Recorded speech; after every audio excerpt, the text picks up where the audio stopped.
talking about this production of our sound, which is in technical terms called phonation. Phonation. And that's the act of producing a sound either in singing or in speech.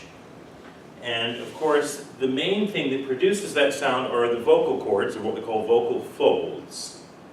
The air goes over them and they open and close to different tensions to create higher or lower pitches. And they also have another function of closing to keep foreign matter, like food, from going down our windpipe, down our trachea. So the vocal folds close and seal that off so that the food and water doesn't go down there. Okay, now, so you can read all about the vocal folds, but the important part of this lesson is, where does my sound start? And people tend to think the sound starts here because, of course, the vocal folds are right here. But your sound actually starts down in your abdomen with the air. And every time you sing, you want to imagine that sound beginning here and coming up and out this way. There's a process here. First thing we have to do is we have to inhale, breathe in. There's a slight pause after we breathe in called suspension before we actually begin to sing. It's very small, a very, very subtle pause. And then we start exhaling, breathing out, and that creates the sound. And then recovery is breathing in again, doing it all over again. So every sound begins with the first part of the sound is called the onset or initiation. And Jeff was talking to you earlier about how the first three notes are critical for the congregation, which is true. The first three notes are also critical for your vocal technique. If you are starting with those first three notes well, then your technique will fall into line and you'll be able to continue with good technique. So not only is it important for your listeners, it's important for you to get that first three notes, about actually the whole first phrase, with the right breathing, the right sound production, the right placement, and then you just keep it up throughout the whole chant. So I'm going to let you read that first page, but there's some exercises I want to do to illustrate some of these points about how the sound begins. Now, we're going to stand up and sit down, a little bit here. So stand up for just a second. And again, I started with remember your posture. So the first thing you do is you check your posture, make sure you're up. Okay, remember that when you take that preparatory breath, you're going to breathe down, okay, and not move here, and relax everything here so that that air goes in rather silently and really fills you up. Okay, now first thing we're going to do is we're going to imagine blowing out birthday candles. Okay, then we're going to start with an ooh on a kind of middle pitch. So I'm going to start like this. Ooh. So that sound actually began down here, not here. I started with the air.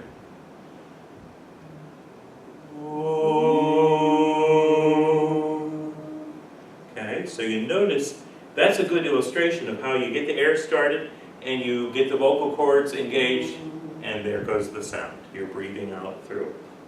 So that's called an ooh onset. Another way to focus on breath for a second is to think about hissing a familiar song. Now that one's a little trickier, like Happy Birthday.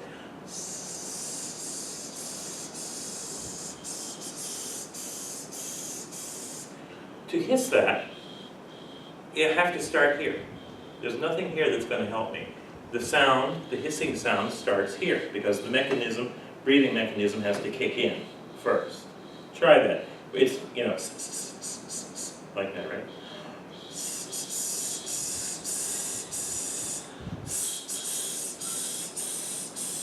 So it starts down here. You feel that engage first. There goes the air. Okay?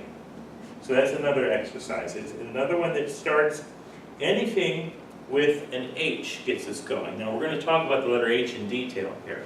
Like ha, ha, ha, ha, like that. I do 2 little short blows and then I give it a vowel. Ha, ha, ha, ha. So where is that starting? Right here. Okay, we're not starting the sound here, we're starting with the air.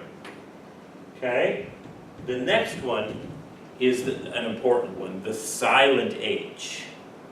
Any word that begins with a vowel, we start with a moment of H. Now we think, what's the word we sing all the time begins with a vowel? Hallelujah. Hallelujah. Now I want you to put your hand in front of your mouth, and I just want you to do a silent H sound. Breathe out. Yes, really silent. Feel that warm air hitting your hand?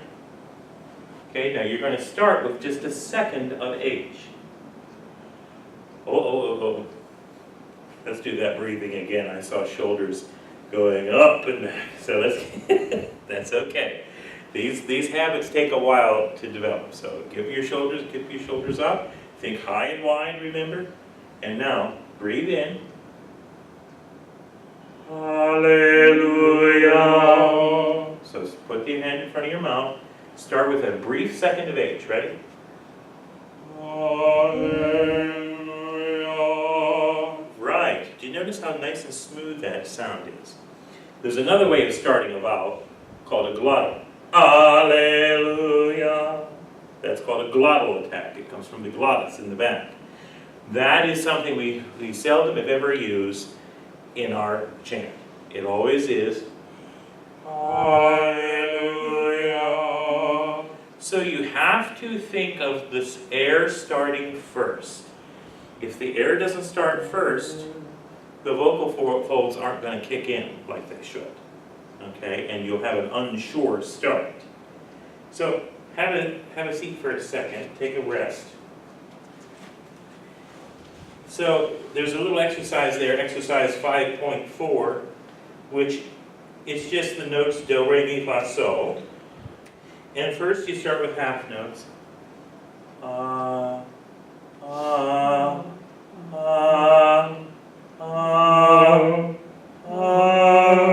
notice how I'm starting them smooth. I'm going that's the glottal.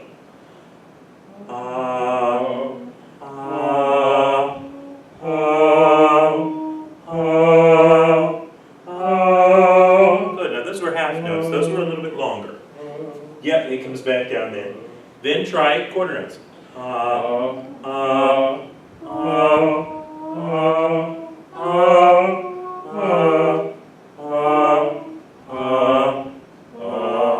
Right. Same beginning. Now, eighth notes even shorter. Now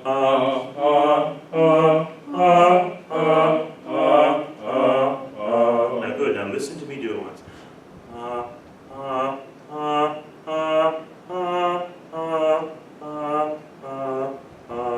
putting a little H in between every one of those. Now where's that H come from? Every time.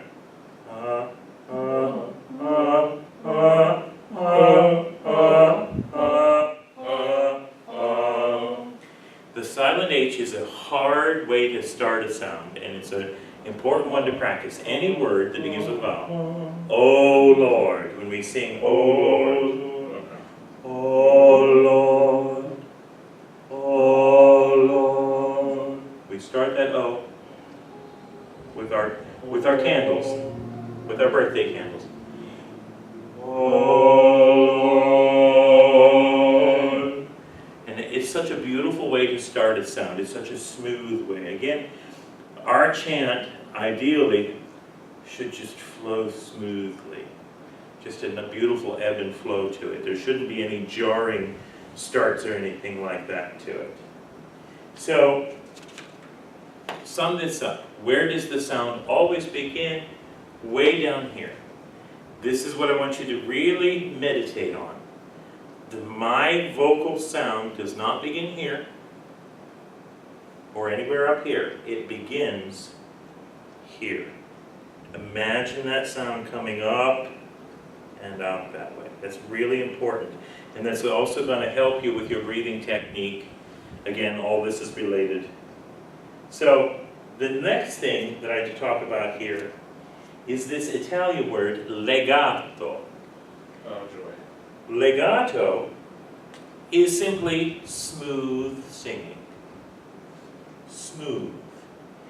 How do we get smooth singing? Well, first, it's affected by breathing, of course. Everything's affected by breathing. And then I talk about diction or articulation. How we pronounce the words really matters. Every single word should feel like it's continuing into the next one. Now, to illustrate that, you see, there's a little song I do with my private students called "Tell Me Why," and it's, "Oh, tell me why the stars do shine, oh, tell me why the ivy twines, oh, tell me why the skies are blue, and I will tell you just why I love you." That's the whole thing. And my little example to them is take the last sound of one word and the first sound of the next word and mash them together. So this little phrase is, "Oh, tell me why the stars do shine." Now that little phrase, that's nothing. I'm going to use a chant example here in a second. But you notice what I did. I said, "Oh, tell me why the stars do shine." So if I think of those words growing into the next, "Oh, tell me why the stars do shine," I get legato singing. Let's use an example from the chant book, one you all know.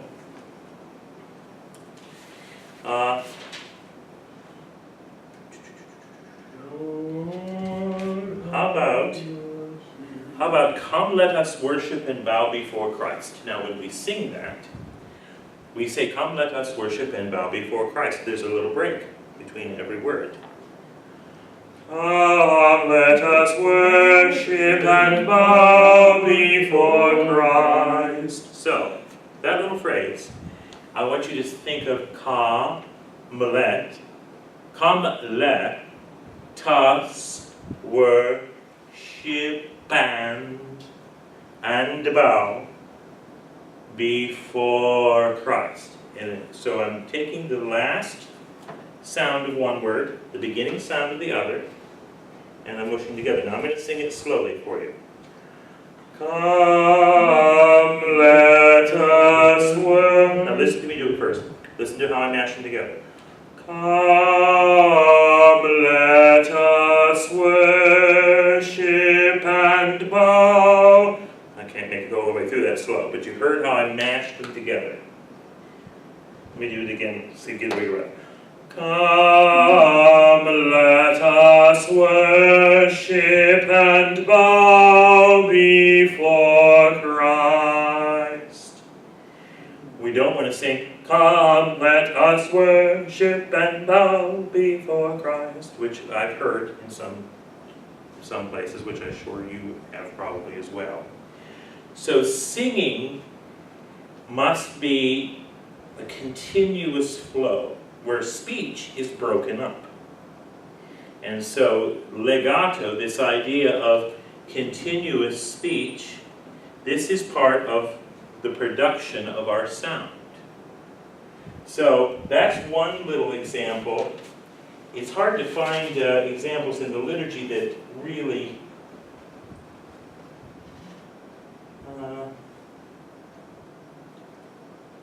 because a lot of words begin with vowels, so it breaks it up. 32, we bow to your cross. We glorify your holy resurrection. It's a lot of consonants. Let me see. Let's see. Where did I put it? Here it is. Okay.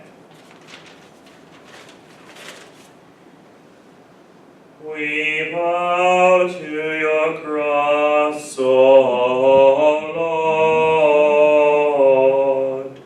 Notice how I said cross, O Lord. I kept the sound going. I didn't break the line. So this is again part of the legato. And we glorify your holy resurrection. Every note is reaching through or growing into the next note. And how do we make it reach through and grow? That's again our breath and the way we pronounce the words in that way. We're going to talk about articulation in depth more, but this idea of taking final sounds from one word and beginning sounds from the other and mashing them together is how we get that continuous sound. I heard Professor Proclembo, Corey, who teaches teaches the seminarians, talk about the clothesline. The clothesline are the vowels. The consonants are just clipped to the clothesline, but the clothesline keeps going through each of the pins, clothespins, right? It's continuous. So that's a really important thing. So practice, practice, practice beginning every chant and getting this sound right from the beginning. I end here at the bottom with, I think, a really important note. And I think even those of us who are seasoned musicians need to stop and think about this. As much as possible while journeying through this course, treat the melodies of our liturgy like they are new to you. In other words, make sure that old habits don't creep in. Practice every melody. Start from the beginning and say, am I really starting this right? Am I getting this sound? It is something as simple as Lord have mercy. We talked about timing the breath, listening for the let us pray to the Lord, and starting with our tongue here. Lord have mercy. And really making that Lord have mercy, investing it with some meaning. And that's how we invest it with meaning, is by really making sure we're making that sound as beautiful as possible, that phonation. So go back to the drawing board, practice every part of the liturgy, no matter how seemingly easy. When you're practicing, keep trying to develop these good habits. Keep your posture up. To make sure you're breathing well. Make sure you're singing through every note. And remember, I said this morning, it's not to the last note, it's through the last note when you sing. And Jeff suggested this, and it's absolutely correct. Try recording yourself to make sure you're doing what you think you're doing. This is a valuable technique for all of us. Record yourself not only at liturgy, but when you're practicing, record yourself. And then play it back and say, am I really doing what I think I'm doing? Okay, that's very important. It's a useful tool. So, as far as phonation goes, if I had to sum up this great big long lesson, again, I sound like a broken record, but I go back to the foundation. Posture, good breathing, practicing those onsets. We did a couple of the onsets. We did the O onset. We did the silent H, knowing that every word that begins with a vowel has that little bit of H that starts it. Practice those so you get a beautiful, smooth start. Remember that your sound starts not here, but down here. This is where it starts. And the air starts and the vocal cords just leap on and continue the journey. And then legato, smooth. Smooth as silk. I can't think of a single time in our liturgy where it should be really choppy. You know, everything should flow beautifully. And that's singer's legato. That's an important word. dwell on that idea of breathing through like you're blowing out birthday candles and thinking of that continuous string of sound as you do it. Vitally important, and when you do that, when you hear a good cantor, and they really have good technique and they do these things, the liturgy just has a even more transcendence to it. You know, when somebody is really focused on the sounds they're making and really shaping the words and all that. Do you have any questions about anything said in this? Again, I can't wait actually to get some one-on-one time with each of you, and it works a little better when we can, you know, experiment one-on-one, and I can give you a little suggestions on the fly as we go. So if you don't have any questions or anything,